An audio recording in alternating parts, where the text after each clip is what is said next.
અંબાજીના ત્રિશુળિયા ઘાટ પર અકસ્માતમાં 6 લોકોના મોત થયા છે ત્યારે એસપી અક્ષયરાજ મકવાણાએ ઘટના સ્થળની મુલાકાત લીધી હતી। કલેક્ટર મિહિર પટેલે પણ ઘટના સ્થળની મુલાકાત લીધી છે। ઇજાગ્રસ્તોને પ્રાથમિક સારવાર માટે ખસેડાયા છે।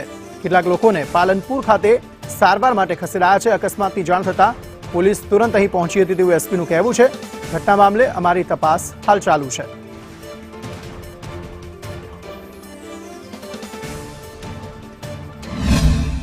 અઠવાડાના લોકો અંબાજી દર્શન કરી અને ત્રિશુળિયા ઘાટ પરત ફરતા હતા ત્યારે ત્રિશુળિયા ઘાટ પાસે બસ પલટી ખાઈ ગઈ હતી। બસમાં અંદાજિત 54 થી 56 લોકો સવાર હતા, જેમાં 32 જેટલા પુરુષો, 12 મહિલાઓ અને એ ઉપરાંતના બાળકો હતા।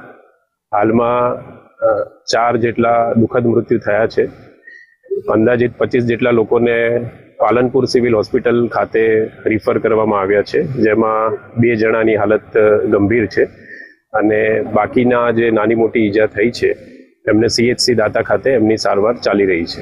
મુસાફરો એવું જણાવે છે કે રીલ્સ બનાવતા હતા સર, એને લઈને હાલમાં પોલીસ દ્વારા એની તપાસ ચાલી રહી છે। અંબાજી મંદિરથી થોડે આગળ ત્રિશુલિયા ઘાટ પાસેની જે જગ્યા છે, આ જગ્યા ખૂબ જ તીવ્ર વળાંકવાળી અને ઢોળાવવાળી હોય। એક સવારે એક બસનો એક્સિડન્ટ થયો છે કે જેની અંદર પોલીસને જાણ થતાં તમામ જ એડમિનિસ્ટ્રેટર અને ત્યારબાદ જે છે જિલ્લા વહીવટતંત્ર અને ત્યારબાદ પોલીસની તમામ લોકો જે છે અહીંયા જગ્યા ઉપર આવી ગયા હતા। જેટલા બી લોકો હતા તમામ લોકોને પાલનપુર સિવિલ અને દાતા CHC ખાતે શિફ્ટ કરવામાં આવેલા છે।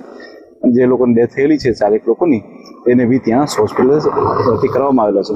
એ સિવાય જેટલી બી લોકોને મદદની તાત્કાલિક જરૂર હતી એ તમામ જગ્યા ઉપર પોલીસ અને વહીવટતંત્ર તાત્કાલિક પહોંચી ગયું હતું અને તે લોકોને તમામ પ્રકારની હેલ્પ છે પૂરી પાડવામાં આવેલી છે।